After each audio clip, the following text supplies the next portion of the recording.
When do expensive gifts turn into a real problem? I'm Laurie March, project manager and problem solver, and this is True Home Confessions. Let's find out.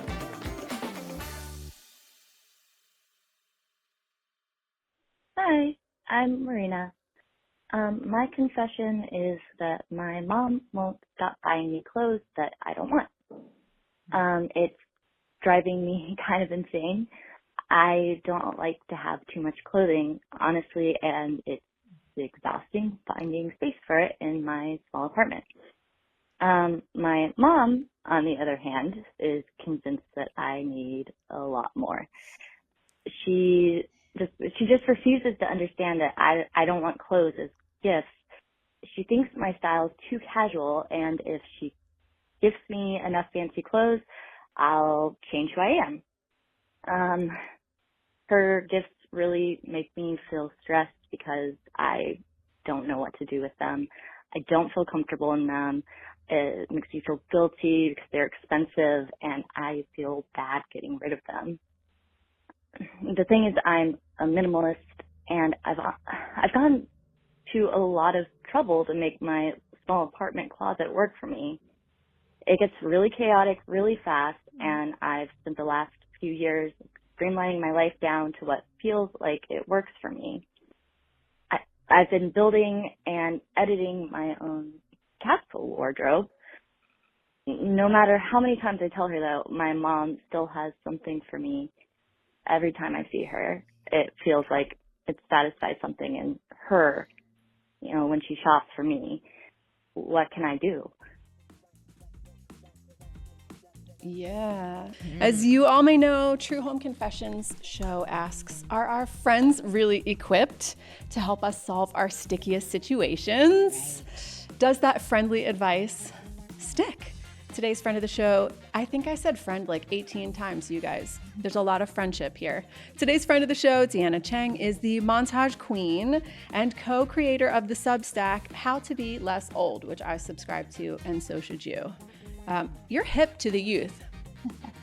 I am trying to be hip to the youth, whether I am or not. It's a constant journey. It's an ever-changing landscape, and I am on the ride. I feel like Marina sounded young. Yes. So I'm feeling like we're going to lean on your hip to the youth energy here, Deanna. What did you get from that? I mean, first of all, Poshmark.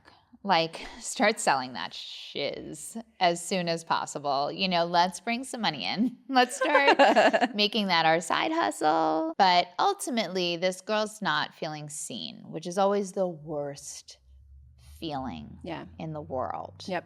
Is especially in a parent-child relationship, to feel like, gosh, you don't get me. Yep. You don't see me.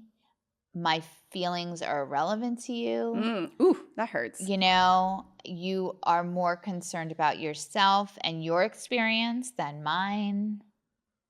It's a lot. Yeah. It's bad. But I did catch at the end where she said, I feel guilty. Mm-hmm. I'm wondering if her mom is checking up on if she still has the stuff. I think her mom is checking up on if she still has the stuff, 100%. Yeah. Yeah, I've seen this in action, actually. Her mom is trying to make her, it's into the vision that she has for her. Yeah. That she has probably before she was born. She saw her daughter looking a certain way, moving in the world a certain way, and that's not who she is. That is a long-ass vision. It's a very long vision. And she would do to switch it up and see her clearly. Again, I come back to the youth because this feels like a problem for someone who has moved out recently. Right. Younger. Mm-hmm. She has a small apartment. I mean, we know that the world is so expensive right now. Everything is so expensive. And so, having your autonomy, having your own apartment, it's thrilling when you finally can pull it off. Have your own space if you can afford it. And then to have somebody sort of messing with your small space with giving you stuff that they expect you to house. Right. and not sell. What kind of brands, like what level do you think we're at? Do you think we're at like a Louis Vuitton? Are we at like an Ann Taylor? Are we at Banana Republic? I got a vibe that they're wealthy. Okay. I mean, because I feel like the person who wants their child to be wealthy looking is generally wealthy. Yeah. So she said her mom thinks she dresses too casually. Yeah. And wants her to dress up more. That feels like a more wealthy people vibe. It's also a generational thing for sure. Is like, I don't know what this girl does for work, but she probably doesn't have to get dressed in the same way that her mom either had to get dressed for work or saw people getting dressed up. So she has this image of what, like, you can work in Silicon Valley in jeans and a t-shirt and be a trillionaire. So things are not the same. I feel like if you're a trillionaire, you're probably not going to work. Yeah, well, there's that. But maybe just like a gad millionaire. Right. I love that she has her capsule wardrobe. I'm like, I want to protect this capsule wardrobe, you know? Tell me what your understanding of a capsule wardrobe is. It's a handful of curated pieces that are good quality, in my opinion, if I'm creating my capsule. They're all going to be, pieces that are going to take me through several years and beyond. And they're going to speak to each other. So I can kind of pull any shirt, trouser, shoe, and most likely they can go together. So that's like what I'm thinking is just, it's not 7 pairs of jeans, it's 2 good pairs of jeans, a couple different shirts, 1 great jacket. You know what I mean? It's just a nice streamlined wardrobe. Yep. And it could be any style. I feel like you can do a capsule in literally any style. True. You could be super into goth. You could be into cottagecore, like my little sister. Like it could be any kind of capsule. Okay, I do need to talk to your sister because I need more cottagecore. Marina's capsule could be anything. Yeah. So perhaps her capsule has nothing to do with what her mom thinks it should. Like maybe she's into cottagecore. That's a different journey. Marina, why didn't you tell us that? If you're into cottagecore. I need you to call back in, Marina, and tell us what the style is. And Deanna wants to know what level of things your mom is trying to buy you. So to your point, now that you know all of the youths, there could be 100 different ways that her wardrobe doesn't work for her mom. Mm-hmm. I wonder too if this is like a shopping addiction issue. Ooh, great question. Like she was talking toward the end there about how it sounded like it made her mom feel good when she did this shopping for her, and it did something for her mom that has nothing to do with Marina. Yeah, I'm warming up to her mom right now. Okay. I am warming up to her mom because now I'm also like, this may be a way. Marina's moved out. She's on her own. She's living in the big city. And she wants to connect to her. Yeah. And that's a way for her mom to be able to still mother her and connect and have think about her and pick things up for her. So, she's having a hard time with Marina out of the house. And this is her way of self-soothing. Interesting. Which is fair. Okay. But she does have to stop. She does have to figure out a new way to do that. I kind of want her mom to just realize that that's not Marina's style and to hear her and go buy the fancy leather vest that goes with her cottagecore outfit. Right. You want to elevate something, elevate what Marina actually wants. I am very concerned that Marina has not communicated this frustration to her mother. I think she's stacking these things up and it's taking up all her space, and she's now about to be engulfed by all these fancy clothes that she's never wearing. But I don't know that she's had the conversation with her mom. She's hinted. Yeah. Maybe she's being passive about it, or doesn't feel comfortable, or feels steamrolled or something. A little bit. I feel like you just gave me this vision of a stack of clothing in corners. I know for a fact that you have had one of the smallest apartments I've ever seen. This is a fact. Because I made it over with you. Wow. When we worked together back in the day. Yeah. It's been a minute. It's been a minute. But it's really hard when you have, how many square feet was that place? Do you ever remember? 900. 900. Does that make sense? Or 300? Which one makes more sense? I have those two numbers in my head. Is 300 possible? I'm not including the kitchen. I think. Okay. It was a studio. No. I think you're right, actually. It was so little. I think it was probably more like 400. And Lori came to the rescue when, I don't even remember, I think you kind of were doing some planning before you let me know, like, Yes. hey, we're thinking of doing. Yes. So I directed.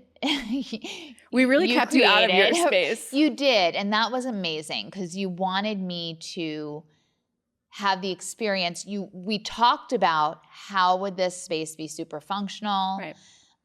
But the final details and the styling, you let me experience it as a regular person experiencing like someone who would come into a makeover show. And that was, it was amazing. I cried. You really have to fight so hard for every inch when you have a small space. And I'm just thinking about, like, we took your closet door off. We put your bed in the closet. Yep. We did all of that IKEA to the ceiling, right? Like leveraging every inch of the vertical space. Yes. So I'm imagining Marina with her tiny closet. Sounded She's like gotta a tiny. go vertical. Yeah.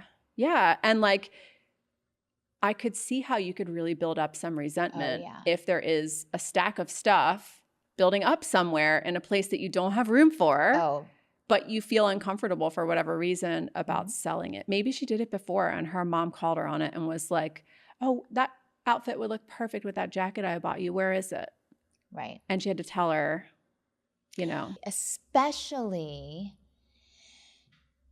there's something about it being expensive that is really hard. I wonder if it's because you're looking at it and you see the value. Right. Or like, you know that your mom spent the money and you asked her not to. Right. So your mom has lost the money, you know. There could be $1,000 sitting there in a stack and you're like, Mom, you wasted $1,000. Absolutely. That I imagine Marina would have liked to have had for her cottagecore picnic. Or a dinner. Pay off her credit card. Yeah, there's a million things. Pay down her college, who knows, whatever. Exactly. It's just. But like somehow that pressure from her mom to not sell it is, I feel like that might be the rub. Mm-hmm.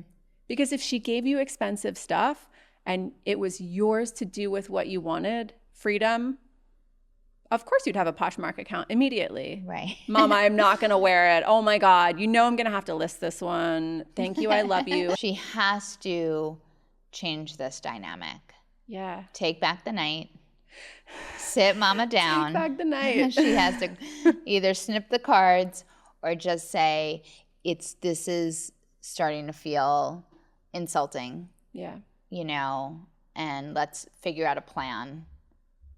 Okay, I'm striking insulting, but like, let's figure out a plan where we both feel good. Yeah. Because when you give me something, I want to feel good about it. Ooh, that's good.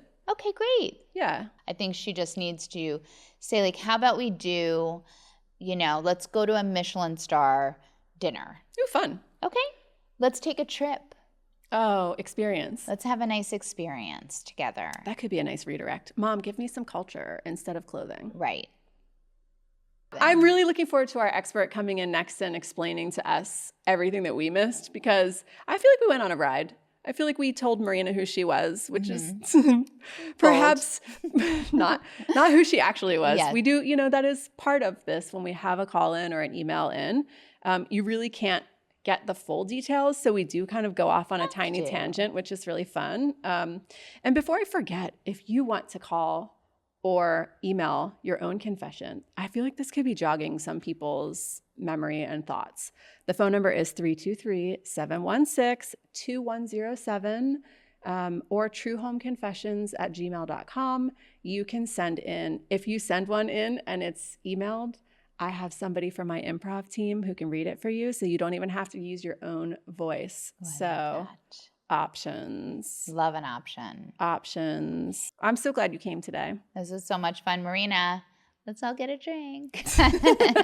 Bring the clothes for Deanna. Yeah, right. Like, let's move some merch. I love it. Thank you so much. Thank you, Lori. Friends, I have a confession. We own a 1927 Spanish-style home, and when it rained, I used to have to run around the house with towels just to collect all the water that was pouring inside the windows. It was bananas. I waited for years to replace the old wood windows because I was afraid the new ones wouldn't match the authentic style of the home. When I finally couldn't take it anymore, I worked with Renewal by Andersen, and they put all of my nitpicky fears at ease. When I work with a brand, I'm big on real relationships. You're only going to hear from companies that I have vetted myself. I love working with Renewal by Andersen because the people are the best. I am not just saying that because I'm a brand ambassador. I truly love this company.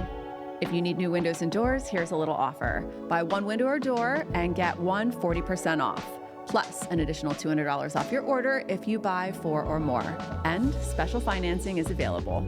Are you in?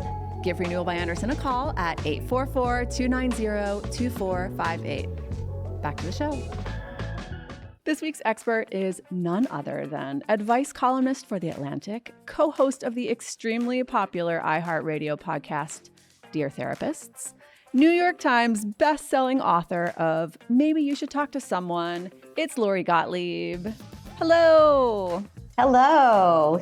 So great to be here. What a fabulous. I feel like that list just gets better and better. I want to be a fangirl for a split second here. I am so excited to talk to you because I just love the way that you humanize therapy and the process of asking for help. Yeah, I think so many people are afraid to ask for help because they kind of feel like there's this hierarchy of pain that if I don't have, if I have a roof over my head and food on the table, then I don't deserve to get help because, somebody has it worse than I do.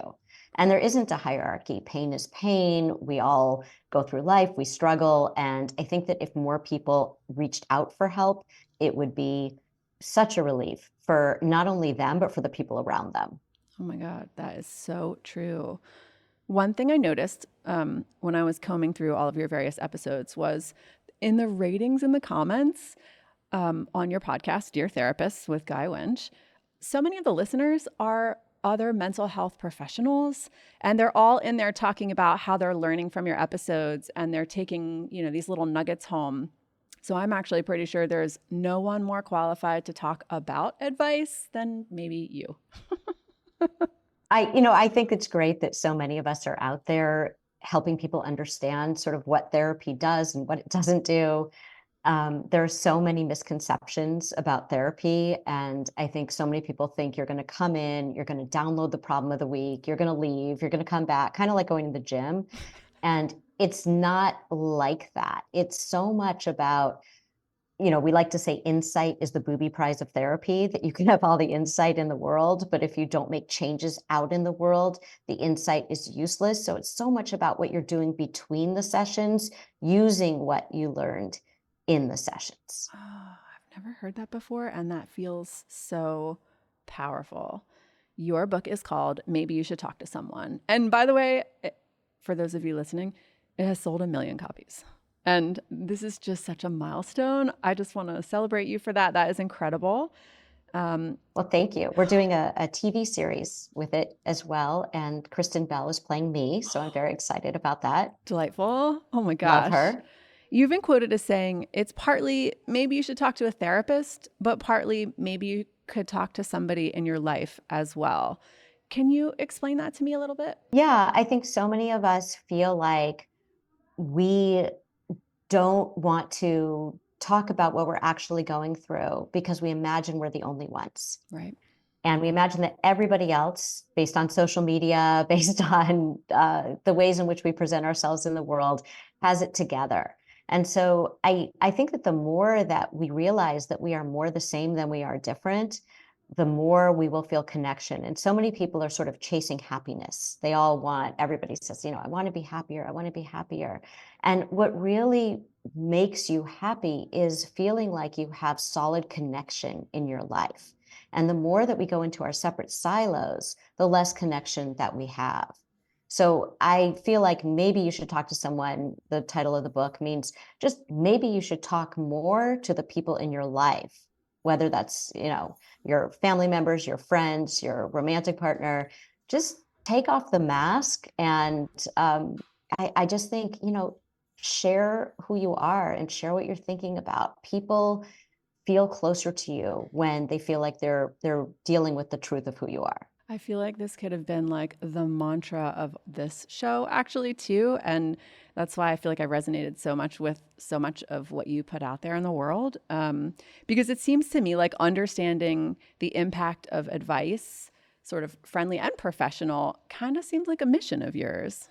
I like that people are reaching out, but I think that really when people write in for advice, whether it's to the column or to the podcast, they kind of know what they should do, but they're afraid to do it.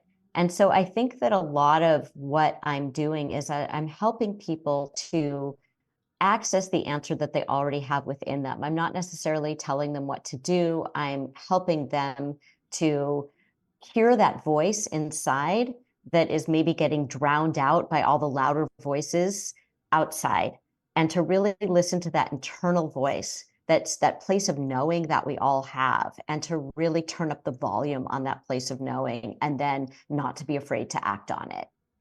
Yeah, and I feel like for a lot of us, that knowing is telling us something that we don't want to hear sometimes. And so, there's that sort of looking for a second opinion in the fond hope that it's going to be something else when we actually already know what the answer is.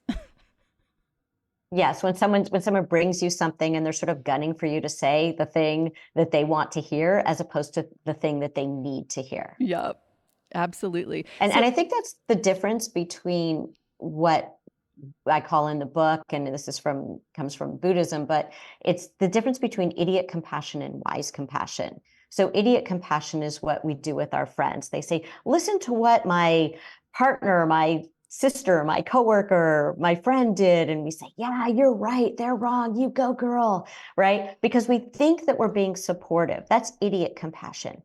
And it's kind of like if you listen to your friend over time, they probably are bringing you very similar kinds of things because they're not willing to look at their own role in what's not working. And so it's kind of like if a fight breaks out in every bar you're going to, maybe it's you. We don't say that to our friends. And so what you get in therapy is you get wise compassion. And in wise compassion, we hold up a mirror to you and we help you to see something about your role in the situation that maybe you haven't been willing or able to see. And that's where the growth and the change and the freedom come from. So I think it's important when we think about advice, we go to our friends for advice. Often they're just going to back up what they think you want to hear. And that's not very helpful. Sometimes you need to be brave and you need to help your friend by saying the thing that maybe they need to hear as opposed to what they want to hear. And the word compassion is in there because it's done with compassion. Yeah, the goal is not to light them on fire and be nasty to them. Yeah. Lori, what do you think happens when we ask our friends for advice more honestly? Do you think that there's like a bridge that happens there where maybe that person also gets to be a little more honest because you were a little more honest? I think what it does is it introduces a new level of trust into the relationship, because now you trust that this person is going to tell you something that is in your best interests. And when that trust is there, you know that, oh, that's the person I really want to talk to about this difficult situation, because they're going to help me see it from all the different angles. And that's going to help me make the best decision about how I want to move forward with this situation. I'm hoping fondly that some of our anonymous confessors, when they watch their confessions pop up or listen to them, when they listen to this friendly advice, I'm so hoping that even the painful and hilarious stuff, I'm truly hoping that it's honest, some of it, even if it's hilariously bad advice. I do feel like there is some honesty in humor sometimes, especially if a situation feels dark or hard, that, there is a little bit of joy in that humor. And maybe it kind of can become like a key to sort of unlock some other ideas potentially. I love that you said that, because so many people say, oh, isn't it depressing being a therapist? You're just hearing all these painful stories all day. And when I tell them we laugh a lot in the therapy room, they're very confused by that. But humor is so important. And also, it helps us to look at the ridiculousness of the human condition. We are all ridiculous at times. Yes. And so if we can laugh at ourselves in that way, and there's that gap between sort of what we say we want and what we actually do, and the ways in which we just get in our own ways over and over. And that's really funny. It's very funny to see, because now you can make change. Now you're not bathing in shame around it. Yep. If you feel shame around it, you're just going to hide. But if you can bring it out into the open and laugh about it, now you can say, okay, I'm able to look at this, and that makes room for, and I'm able to do something different now. Oof. It's like, I think I say this to my friends a lot. Oh, that's my toxic trait, because you are identifying something in yourself and it's like, wow, that's a pattern. I do that thing. And, yes, somehow by like labeling it as your toxic trait, you at least can like stare at it and say, wow, I actually have repeated this dumb thing more than once, and maybe I could grow from it one day. And the sharing of it is so important, because it's, I do this thing and you still love me. Yeah. And that's so powerful, that I have this thing that is maybe less than ideal and you still love me anyway. Yeah. That's juicy, Lori. That's good stuff. Yeah. Okay. So here at True Home Confessions, one of the things we do is really evaluate the friendly advice that our friend of the show delivers. And I know this is a little bit of a longer one, but Deanna Cheng had a lot to say. She's a dear friend of mine, and I could listen to her talk all day. One thing she said was that to her, it sounded like Marina wasn't feeling seen, that her feelings seemed irrelevant to her mom, and her mom was more concerned with herself and the vision that she had for Marina than sort of actual Marina, who doesn't really like the clothing. What are your thoughts on that? Yeah, I thought she had so many good points, but I think at the end of the day, it comes down to just setting a boundary. And there was a lot of talk about making sure the mother felt comfortable and making sure that the mother didn't feel insulted, as opposed to just setting a kind boundary. And the big misconception that people have about boundaries is they think, I'm going to request that you, mom, in this case, do something different. And if you don't, you're not respecting my boundary, and the boundary has failed. The problem with that thinking is that the boundary somehow relies on the other person doing what you requested. A boundary, in fact, a good, healthy boundary, is a boundary you have with yourself, that I'm going to make this request. And if this person doesn't do what I ask, here's what I am going to do. I am going to hold a boundary with myself. So an example outside of this might be, Mom, if you criticize my appearance, that makes it hard to enjoy being with you. So if you criticize my appearance from now on, I'm going to end the call. That's what I'm going to do. Yeah. And we'll talk another time. And then you have to be consistent. You have to end the call every time. It doesn't mean like slamming the phone down at all. It means, hey, Mom, remember that thing about criticizing me? Let's talk another time, because I really want to have a nice conversation with you. And if you do it every single time, your mom has no choice but to either change her behavior if she wants to continue to be on the phone with you or have a visit with you, or, she's just not going to be able to talk with you, because you're going to end the interaction every single time. Same with like someone who, like your partner, starts to raise their voice in an argument or a disagreement. If you yell, if you raise your voice, I'm going to end the conversation and we'll come back maybe in 15 minutes and we'll talk about it again. Right? Yeah. So if you do it every single time, they realize they really have no choice if they want to be in some kind of interaction with you.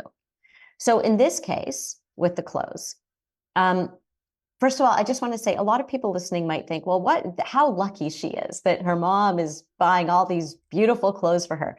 This is truly a problem. Yeah. So let's not downplay. Let's not go into that hierarchy of pain that we tend to go into, and remove all judgment from this, because the fact is that what the mom is doing is incredibly controlling and disrespectful. She's basically saying to her daughter, I want you to be other than what you are. Yep. And and what you are is not acceptable to me. So I am going to help you become the person that I think you should be. Yep. Well, that completely invalidates the person that she is and the person that she's happy being. Yeah. So it's basically saying every time she does this, I don't approve of you. I don't accept you for who you are. Yeah. That's a Oof. really hurtful message to get from your parent. Yeah. You want your parent to say, I delight in you. I love who you are. You can be totally different from me, and I love the person that you are. So there's no space for Marina to be who she is. So it's not just my mom is doing this annoying thing. Right. It's my mom is giving me a message about my own personhood. Yeah. And not a nice one. I think you nailed the thing about mom, sort of negating who she actually is. And I think there was a lot of like, if I'm thinking back to Deanna's advice too, she was also a little worried that maybe Marina was being a little too passive or too subtle. Like maybe she hadn't done the boundary line and, maybe she didn't feel comfortable drawing that line. I have some ideas on why she might not have felt comfortable on that. We're going to talk about in a little bit. Deanna also said, interestingly enough, that to her, the fact that it was expensive made it feel worse. Like, as a minimalist, perhaps Marina would have liked to have had an experience instead, or a fancy dinner, or maybe paid off her credit card with that money, or gone on a trip or something together, something else that meant something to her with that cash.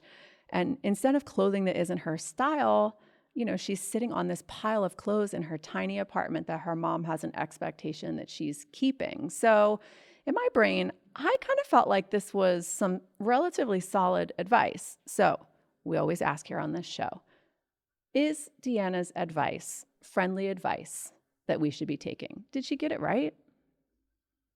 I think she got the dynamics right. I don't think she got the solution right. Okay. So the solution should be setting the boundary and keeping it every single time with yourself. So the boundary might look like this. Marina could say to her mom, Mom, I so appreciate that you care about me. And I think you have beautiful taste for you, but you and I have different ideas about what we like to wear. And so I would love it if you want to give me a gift and show your love that way, that you ask me if it's something that I want, because then I can truly enjoy it.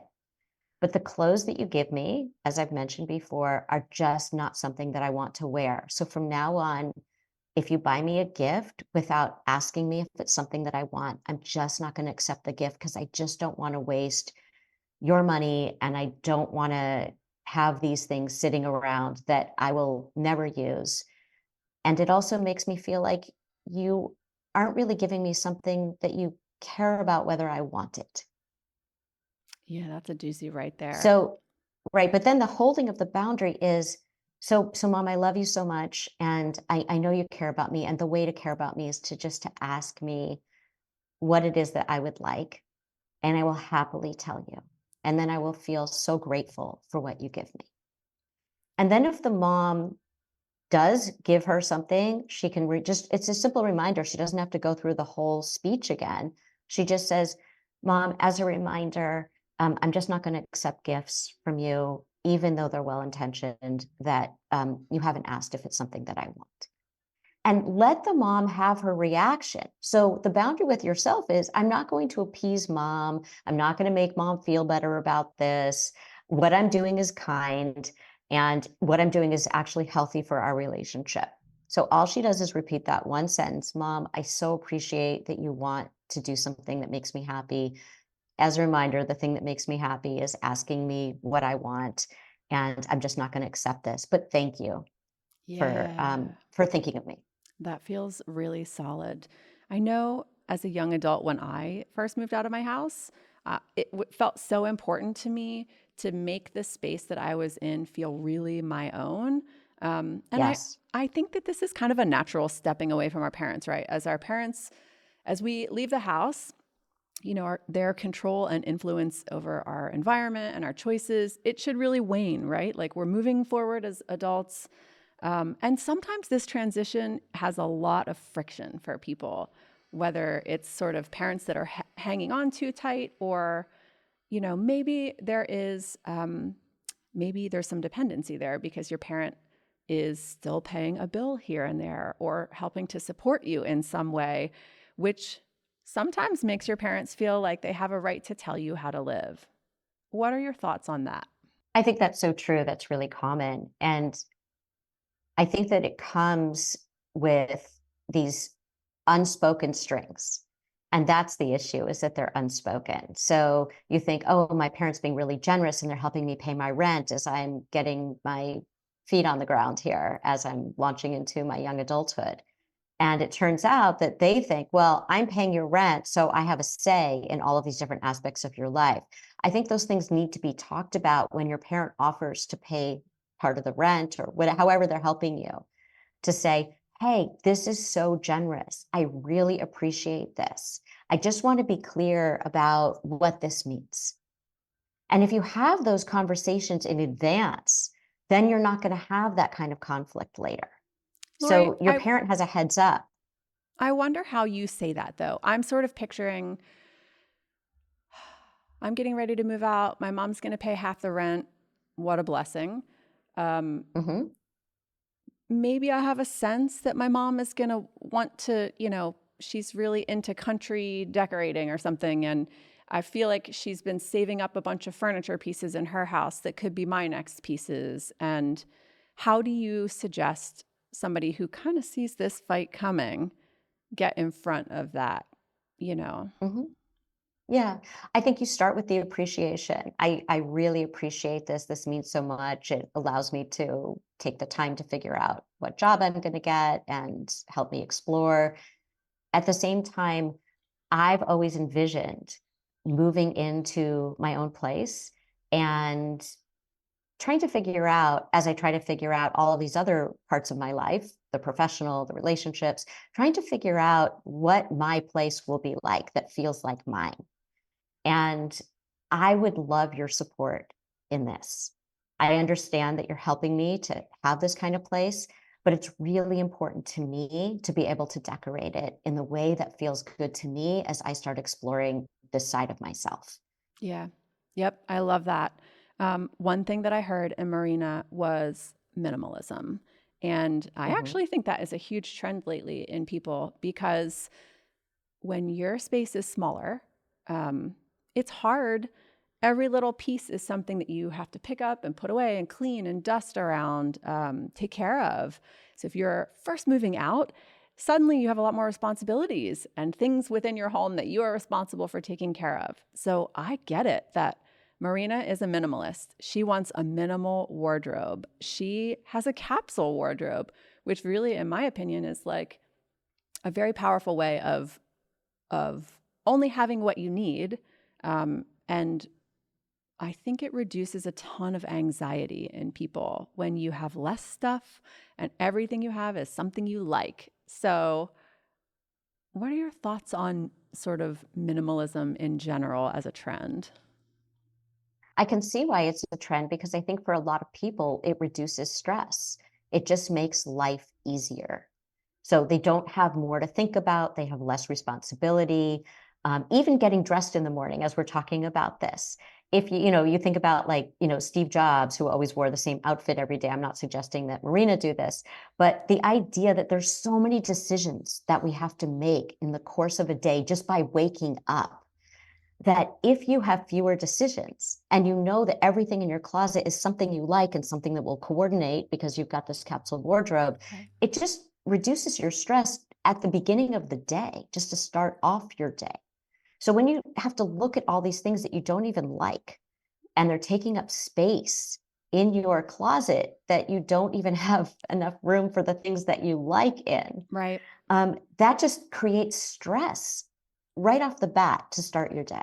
Yeah. And then it brings up, my mother doesn't see me. Look at how she's, you have to, like, there's emotional value attached to these things that you don't want to have in your house. And I think the agency that people have in proactively choosing what goes in and what doesn't go in to your living space is so powerful. So the minimalist thing, I think, is people sort of taking control again and saying, I get to choose my environment, and I want my environment to be one of ease. Yeah.